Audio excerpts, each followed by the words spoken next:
Ja. Jeg har fået til opgave at forklare lidt om forskriften for en lineær funktion og hvad a og b de er.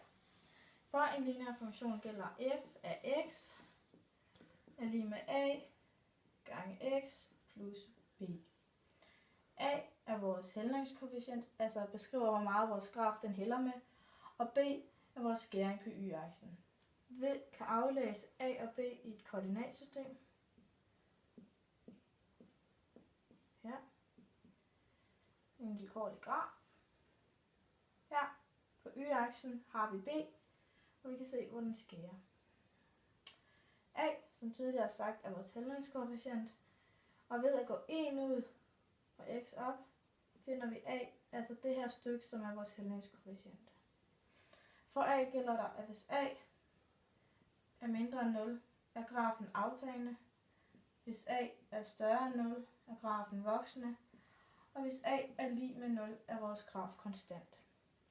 Når x vokser med 1, vokser y med a.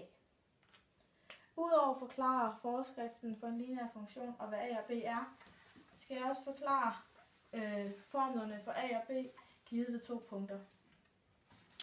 Igen ved vi, at f af x er lige med a gange x plus b. Vi ved, at formlen for a er lige med y2 minus y1 divideret med x2 minus x1. Og at formlen for b er lige med y1 minus a gange x1 eller b er lige med y2 minus a gange x2. Jeg vil nu starte med at bevise formlen for a.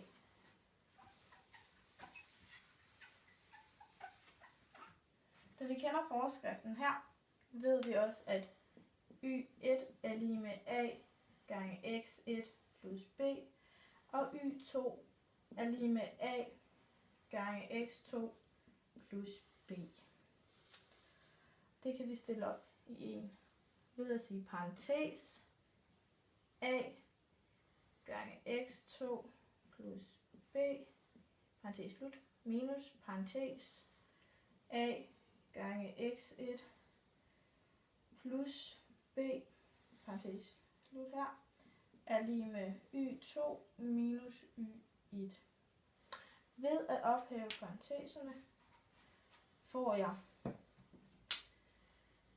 a gange x2 plus b minus a gange x1 minus b er lige med y2 minus y1. Efterfølgende kan vi se her, at b går ud med hinanden, og jeg får herved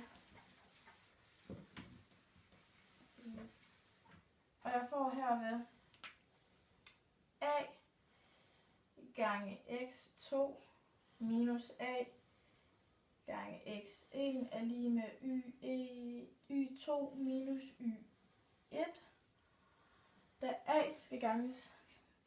Da x2 og x1 begge skal ganges med a, kan jeg sætte det i parentes. A på venstre side af parentesen, så den hedder a gange parentes x2 minus x1, parentes slut, er lige med y2 minus y1. Ved at dividere med x2 minus x1 på begge sider af lighedstegnet, isolerer jeg a. A er lige med y2 minus y1, divideret med x2 minus x1, og jeg har herved fundet formlen for a. Jeg vil nu bevise formlen for b. Igen ved vi, at for en lineær funktion gælder der f af x er lige med a gange x plus b, og igen lyder den y1 er lige med a gange x1 plus b. Ved at trække a gange x1 fra på begge sider af lighedstegnet får jeg y1 minus a gange x1 plus er lige med b, Og på samme måde får jeg y2 minus a gange x2 er lig med b. Og jeg har nu bevist begge formler for b. Jeg har nu forklaret både formlerne for a og b. Og jeg skal nu forklare, hvad en lineær regression er.